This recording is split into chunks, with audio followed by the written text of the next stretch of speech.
欢迎回到会生活种菜，今天和大家介绍种大米。冬天在超市买到了糙米，大家都知道，糙米的营养比大米要高，膳食纤维更多，微量元素更多。多吃糙米可以预防便秘、高血脂，预防糖尿病。但是糙米的口感比较硬，而我们平时吃的最多的是白米，是将糙米的种皮和胚芽去掉以后的部分，营养会流失一部分，粗粮变成了细粮。不管怎么样，在我看来，我买的不是糙米，是种子，很多很多的种子。但是在种大米之前，不妨介绍一下使得糙米更加有营养的吃法。可以试一试将糙米发个芽，发芽以后的糙米不但外皮变软，口感变好，同时由于激活了种子中的酵素，产生了嘎巴氨基丁酸，所以发芽的糙米也叫嘎巴米。日本也称其为酵素活米或者营养米。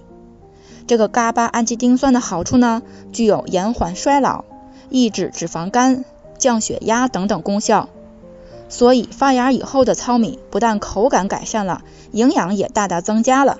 让糙米发芽其实很简单，人人都可以做，只需要将糙米清洗干净，然后泡在温水里1到2天就可以了。这里最关键的就是温度，最好在37度左右的温水中浸泡，温度低了就会拉长发芽的时间，能保持这个温度最好。如果冬天室温太低，就把它放在靠近暖气的地方。糙米发芽其实非常的快，只需要1到2天就够了。在这1-2天发芽的过程当中，最好每6个小时换一下水，保证水和米的清洁，不要发霉。我用的就是烧开以后放凉的温水浸泡，过了2天的时间，它们就都发芽了。当小芽长到 0.5 到1毫米左右的时候，就可以停止浸泡了。这时候的芽叫黄金芽。这个芽如果太长的话，营养价值就会逐渐降低了。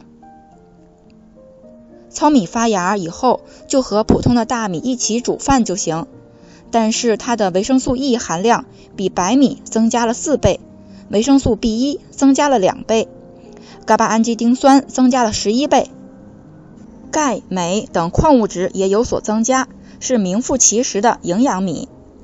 糙米既然能发芽，就能种。为什么种大米呢？大米也称为水稻，是禾本科1年生水生草本。水稻是亚洲地区最重要的粮食，全世界有1半的人口使用水稻。作为一个兼具科学与娱乐为一体的种菜博主，不管怎么样，一定要尝试一下每天都吃的大米是怎么种出来的。我们平时呢，经常会买到不同品牌的大米，其实呢，品种都是不同的，有长的，有圆的，所以水稻能生长的高度也是不同的，会在半米到 1.5 米之间。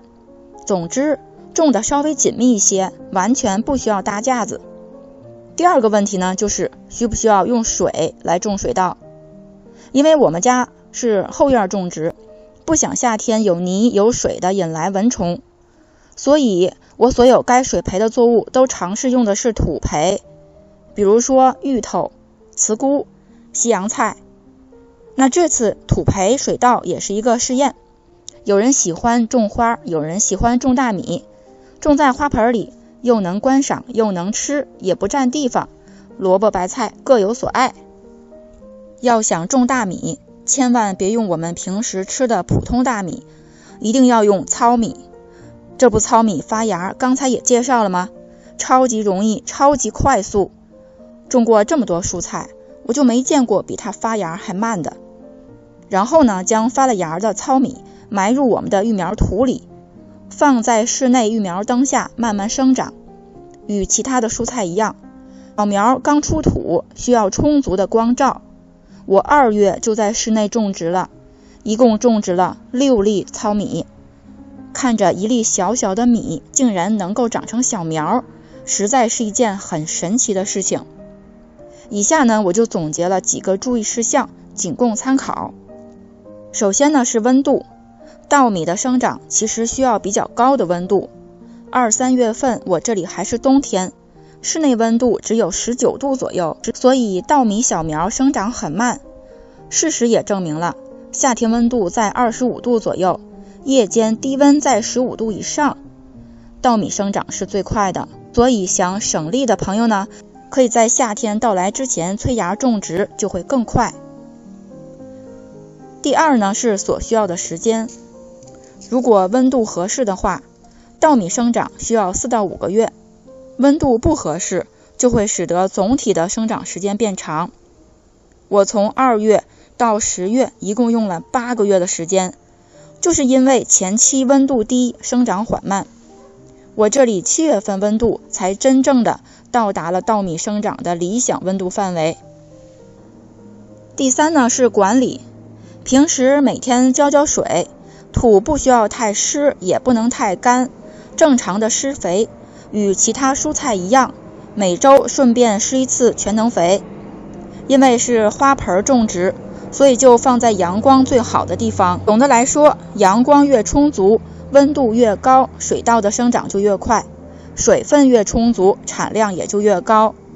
8月的某一天，突然就发现水稻开始抽穗了，所以适当的提高了磷钾肥的用量。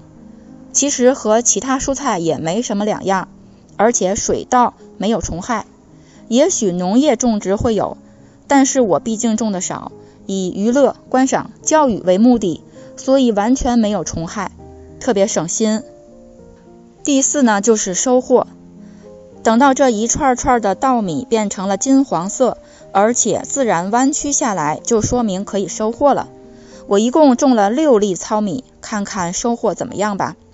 我大概数了一下，一共20串的稻穗，每串平均50粒，也就是大概收获了1000粒米，所以产量翻了166倍。这还是随便种的，但其实后续工作还有很多。比如我用手剥开一粒金黄色的稻米，看一看，除了这层外壳，里面就是原来的糙米了。糙米是淡棕色的，想要得到真正的大米，还需要经过机器碾白成大米，所以要经过至少2道以上的工序，去壳和碾白。说真的，挺不容易的。听着是翻了很多倍，但其实最后也只有几口米饭而已。真的是应了那句话，谁知盘中餐，粒粒皆辛苦。总之呢，盆栽大米是挺容易的，但是所耗时间比较长。看到1粒米的成长，对于小朋友来说是非常具有教育意义的。别说小朋友了，可能很多成年人也没有见过我们每天吃的大米原来是这样种出来的。好了，感谢您收看今天的会生活种菜，咱们下期再见。